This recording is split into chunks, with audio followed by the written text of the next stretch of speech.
आज Doubtnut app download करें। Doubtnut पर अपने सभी गणित, रसायन विज्ञान, भौतिक विज्ञान और जीव विज्ञान के डाउट्स का करो सफाया।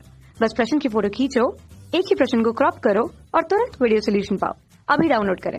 प्रश्न दिया है, प्रकाश की एक किरण शीशे के प्लेट पर आपतन कोण 60 अंश बनाती है, यानी कि इस पर आपतित होती है। तो परावर्तित और अपवर्तित किरणों के बीच का जो कोण है वह 90 अंश हमें दिया गया है।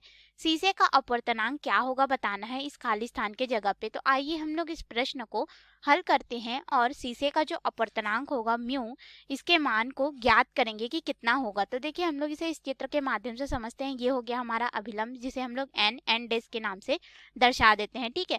और ये हमारे पास हो जाएगा एक्स वाई, जो है मान लेते हैं कि एक कांच की सीट है, यानी कि कांच की प्लेट है। तो इस कांच की प्लेट पर हम लोग एक किरण जो है आपतित करते हैं, जो कि अभिलंब के साथ यहाँ पे आपतन कोण आई बनाती है। और आपतन कोण आई का मान हमें दिया गया है कि यह 60 अंश का कोण बना रही है, ठीक है। उसके पश्चात क्या होगा कि यह किरण इस तरह से आएगी और जब यह शीशे के प्लेट पर टकराएगी इस तरह से, ठीक है, तो यहाँ पे अपवर्तित हो रही है। तो ये कुछ भाग इसका जो है यहाँ पे अपवर्तन होगा, क्योंकि यह माध्यम हो गया। ये देखो, ये हमारा क्या हो गया, वायु हो गया, और ये हमारा माध्यम हो गया, यानी कि ये हमारा विरल माध्यम हो गया इस कांच के प्लेट की तुलना में, और ये माध्यम जो है वह सघन माध्यम हो गया कांच में, ठीक है। तो यहाँ पे अगर हम लोग देखें तो यह इधर अभिलंब की तरफ किरण जो है थोड़ा झुक जाएगी, जो कि हमारे पास यहाँ पे हो जाएगा अपवर्तन कोण, और यह हो जाएगा अपवर्तित किरण, जिसे हम लोग आर के रूप में दर्शा देंगे, ये जो कोण है, ठीक है। तो हमारे पास यहाँ पे कुछ भाग जो है इस तरह से परावर्तित हो जाएगा। यह जो किरण है वह परावर्तित किरण होगी। तो हमें बोला गया है कि यहाँ पे जो परावर्तित किरण है और हमारे पास यहाँ पे अपवर्तित किरण है, इनके बीच में 90 अंश का कोण है, यानी कि इन दोनों के मध्य में यहाँ पे 90 अंश का कोण बन रहा है। तो यहाँ पे जो हमारे पास कोण बनेगा वह क्या हो जाएगा, परावर्तक कोण हो जाएगा, जिसे हम लोग आर डैश के रूप में दर्शाएंगे। और यहाँ पे अगर हम लोग देखें कि अपवर्तित किरण और परावर्तित किरण के मध्य में यहाँ पे 90 अंश का कोण बन रहा है, तो ये हमारे पास आपतन कोण आई के बराबर प्राप्त होगा, यानी कि ये कितना हो जाएगा हमारे पास, इसका मान हमें मिल जाएगा 60 अंश के बराबर, ठीक है। तो इसके अनुसार हम लोग अगर अपने प्रश्न को हल करें तो हमें अपवर्तनांक जो है वह ज्ञात करना है।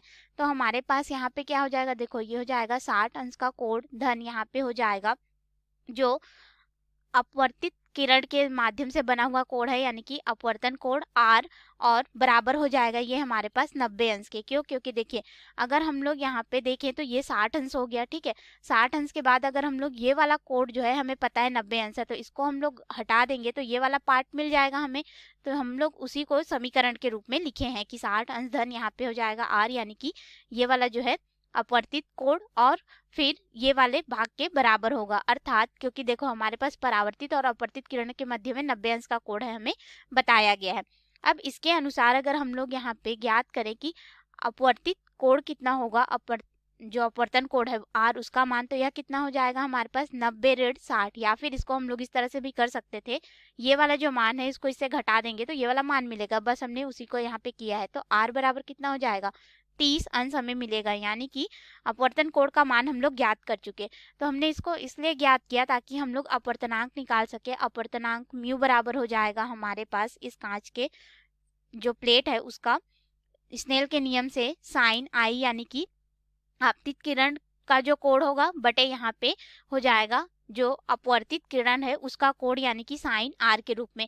तो इस समीकरण का हम लोग प्रयोग करेंगे और अपने प्रश्न को हल करेंगे। अब इस समीकरण में मान रखेंगे तो ये हो जाएगा म्यू बराबर साइन आई का मान हमारे पास है 60 अंश, यानी कि ये हो जाएगा 60 अंश बटे साइन, यहाँ पे हो जाएगा आर का मान 30 अंश। अब हम लोग इस समीकरण में मान रखेंगे तो देखिए हमारे पास हो जाएगा साइन 60 अंश का मान होता है वर्गमूल 3/2, फिर बटे में हो जाएगा साइन 30 अंश का मान जो कि होता है 1/2। इसको आगे हल करेंगे तो हो जाएगा वर्गमूल 3/2 गुणित 2 बटे का बटा है, यानी कि ये ऊपर में चला जाएगा, 2 से 2 कट जाएगा, और कांच के पदार्थ का अपवर्तनांक म्यू का मान हो जाएगा बराबर वर्गमूल 3। तो ये रहा हमारे प्रश्न का उत्तर, जो कि हमें ज्ञात करने को बोला गया था। यहाँ पे ये जो खाली स्थान है, अपवर्तनांक म्यू का मान कितना हो जाएगा, वर्गमूल 3। तो ये रहा हमारे प्रश्न का उत्तर, जो कि हमें ज्ञात करने को बोला गया था। धन्यवाद। कक्षा 6 से 12वीं से लेकर नीट, IIT, JEE वो एडवांस के लेवल तक 1 करोड़ से ज्यादा छात्रों का भरोसा। आज ही डाउनलोड करें डाउटनेट ऐप या व्हाट्सएप करें अपने सारे डाउट्स 8400 400 400 पर।